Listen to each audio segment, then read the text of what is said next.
Dando continuidade aos temas já estudados em sala de aula, iniciaremos hoje essa primeira videoaula com o regime semiaberto.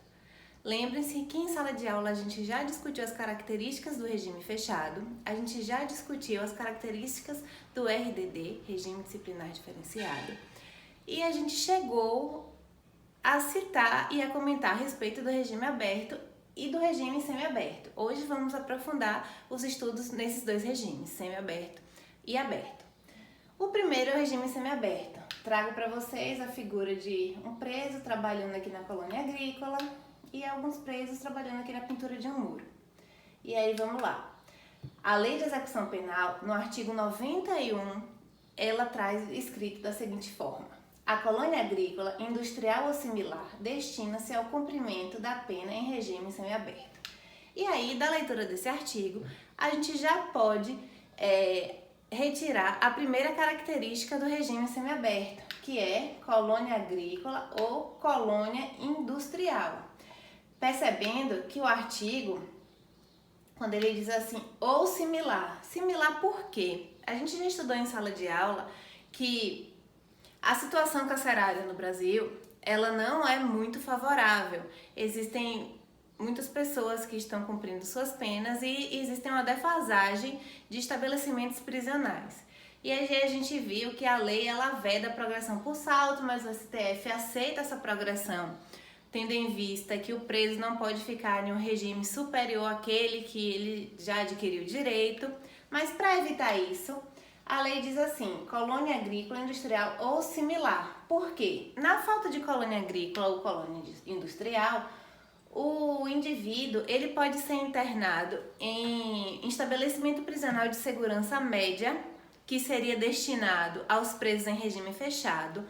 Porém, esse estabelecimento prisional ele tem que garantir os direitos que são inerentes ao regime semiaberto.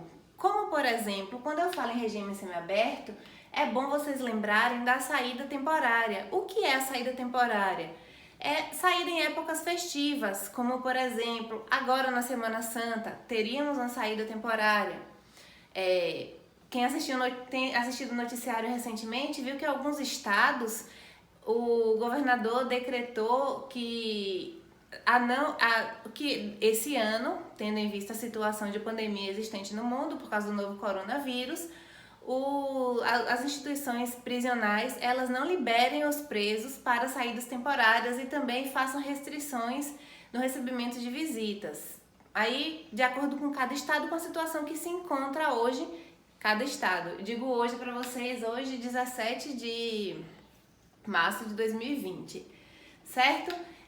Hoje de manhã no noticiário, inclusive, passou que no estado de São Paulo, tendo em vista esse decreto da proibição da saída temporária da Semana Santa, houve rebeliões em vários estabelecimentos prisionais do estado.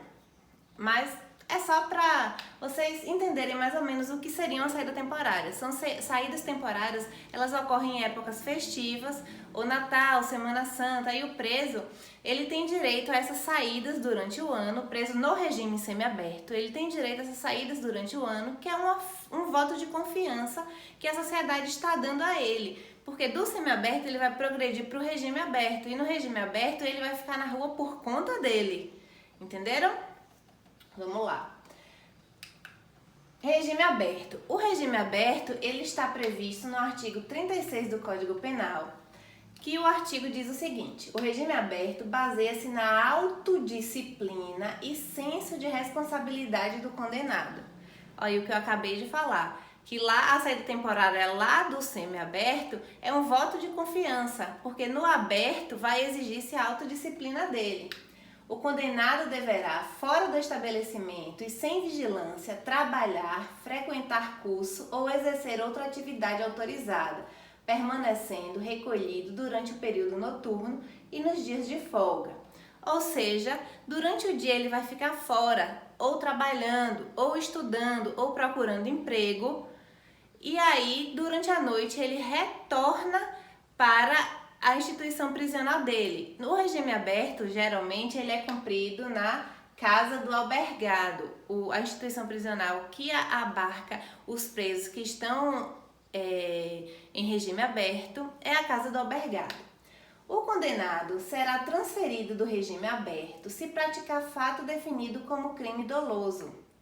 Olha, ó, a prática de um novo crime durante o condenado sai, um exemplo que vocês gostam, cucaracha. Cucaracha está no regime aberto e sai durante o dia para procurar emprego. Durante um dia, durante essa saída, ele aproveita e furta alguém. O que acontece? Ele vai ser regredido de regime pela prática de um fato, de um crime doloso. Se ele frustrar os fins da execução ou se podendo não pagar a multa cumulativa. Frustrar os fins da execução é o quê? Não procurar emprego, também não trabalhar, voltar à chamada vadiagem. Ele está acabando de frustrar os fins da execução, praticar novos crimes, ele estará frustrando os fins da execução penal, que é a ressocialização do indivíduo.